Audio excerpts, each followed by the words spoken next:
Following last week's parliamentary sessions in Canberra, here's a longer video with more facts on policies hurting workers and a compliment to one New South Wales senator who approached us openly and respectfully on an issue.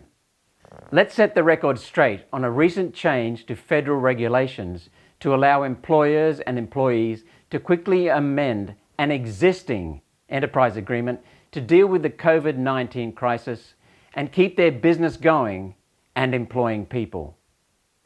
For businesses that are struggling to survive due to COVID-19, this allows employers to ask employees to vote on changes to an existing EA more quickly, in as short as 24 hours rather than the normal 7 days. Unprecedented times call for flexibility for employers and employees. Now, we agree that some businesses need this, and workers in those businesses understand.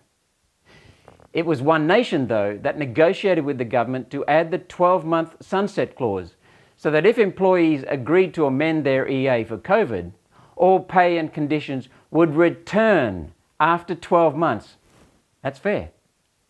Typically, Labor then spread the lie that these temporary changes with a shorter voting period would be permanent when they're not. Remember, the regulation does not force you to agree. If you lack adequate time to vote on it, you can vote no. So to Labor's Tony Burke and Joel Fitzgibbon, you have been caught lying to the workers you claim to represent. Labor seems to hate that it was One Nation who negotiated with the government to improve the bill and made amendments to protect workers and workers' rights.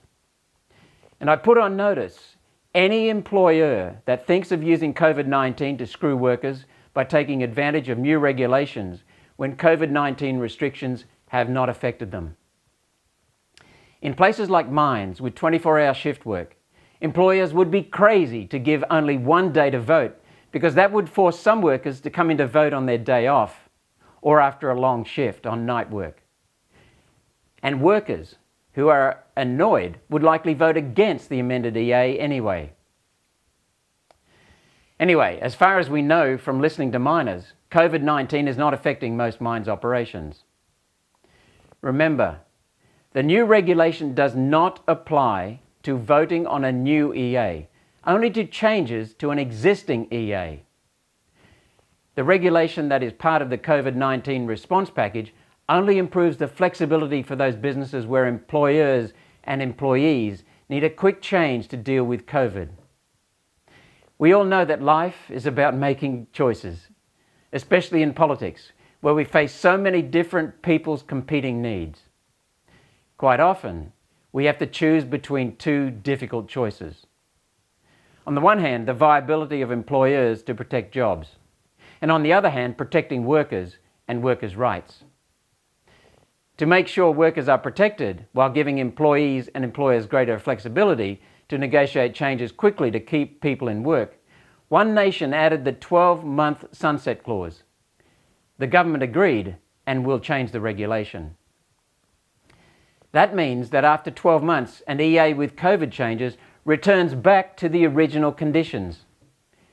This was done by One Nation to protect workers from employers in case those employers later tried to make COVID changes continue forever. We are in unprecedented times, yet we will not let this pandemic be used as an excuse to drag this out any longer than it should. One Nation identifies real issues and protects workers' rights. Let's get the background facts on what happened. Labor has been sidelined with two things: the focus on the government during COVID and a lame federal leader in Anthony Albanese after a distrusted leader in Bill Shorten. A few weeks ago, a journalist asked me for comment on the possibility of voting on Labor's disallowance of the regulation. What disallowance? That was news to us. When there is a real issue, though, Labor contacts us to get our support. Union delegates contact us. Yet we had heard nothing from unions or Labor. It was not a serious issue, and Labor did not make any argument for it. Later, When we saw the disallowance motion on the Senate agenda, we contacted Labor and we contacted union delegates. Union delegates said they had no issue. We reviewed the regulation and realised that some employees and employers would want to negotiate changes quickly to keep people in work under COVID isolation rules. Others would make no changes, and others still would make minor changes slowly to remain viable. The key, though, is that we saw a loophole that needed to be closed. So we approached the government and explained it. The government agreed with us and is amending the regulation to protect workers' rights. That change that One Nation senators proposed was to put a sunset clause on any changes to protect workers after the COVID crisis ends. To protect workers. Now, desperate Labor MPs like Tony Burke, Joel Fitzgibbon, Katie Gallagher falsely and needlessly mislead and worry honest workers in an attempt for political gain. We, though, in One Nation, got to the core issue and fixed it to protect workers' rights.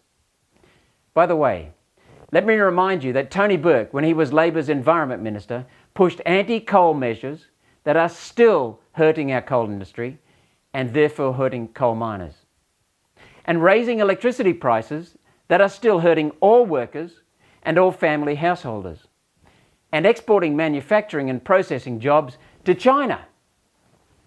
So let me remind everyone that Tony Burke enacted drastic UN regulations that gutted our fishing industry and gave power over our country to faceless, unelected UN bureaucrats. Now, he dares to mislead people about the disallowance motion and forgets to tell people that One Nation negotiated changes in the regulations to ensure workers' rights are protected. As for Joel Fitzgibbon, after he was nearly tipped out as the rep for Hunter last federal election, he started to talk more about coal. Yet his words remain hollow because his Labor Party bosses continue anti-coal policies. Where the old and real Labor Party protected miners and workers, today's Labor Party protects the UN and pushes UN policies. These days, Labor does not care about Australian workers. Labor hurts Australian workers. Labor tells lies to Australian workers. And Labor hurts our democracy. Another example of Labor mismanagement of workers is immigration policies, immigration numbers. After One Nation alone for years called to cut immigration numbers, recently, Labor Senator Christina Keneally wrote an article in the paper calling for immigration to not be the same after COVID as before. Yet she and others had been viciously and falsely labelling our demands for immigration cuts as racist, xenophobic, Islamophobic. The reality is that we could see that huge immigration numbers suppress wages, raise house prices, put pressure on infrastructure like roads, hospitals, schools, and drive casualisation of the workforce.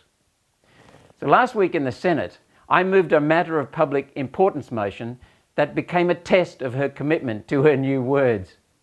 You know what? She hid the whole day until after my motion had been debated. Labor MPs refused to back her call for lower immigration numbers. Remember, the largest intake of temporary visa workers in any year occurred when Bill Shorten was Minister for Workplace Relations under the Gillard Greens government and authorised them. Labor hurts Australian workers. Labor does not care about Australian workers. Labor tells lies. I take this opportunity, though, to express appreciation to Senator Tony Sheldon from New South Wales, who approached us about getting Donata employees in airline catering to be put on the government's JobKeeper program, despite the government saying that welfare would not go to 100% foreign-owned companies. Donata is 100% owned by a Middle Eastern country. We asked Senator Sheldon for data, and he gave us some. We asked the government for data and got plenty. We then realised that these days domestic flights usually provide minimal food such as packaged peanuts, no big meals.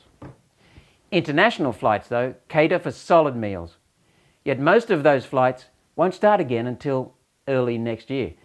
maybe mid next year. And JobKeeper ends in late September this year. Plus, JobKeeper payments are taxed. JobSeeker, though, is open to Australian workers, are not taxed, and often come with additional payments such as family allowance and rental assistance. We checked the data, and JobSeeker payments are comparable with JobKeeper after tax is removed from JobKeeper. More importantly, JobSeeker continues beyond September and into next year, so Donata workers will be better protected on JobSeeker. We made a decision on the facts. We gathered, and in our view, it is better to put the situation openly to Donata people, many of whom will not have a job after September and need to sign up for JobSeeker as soon as possible. Now, we appreciate Tony Sheldon's care and his open approach to us to consider his motion. We trust Tony because he's honest. He's a former TWU union delegate, like Senators Glenn Sterle and Alex Gallagher, who we find are excellent to deal with in the Senate and are knowledgeable and caring. Like Pauline and me, One Nation values honesty.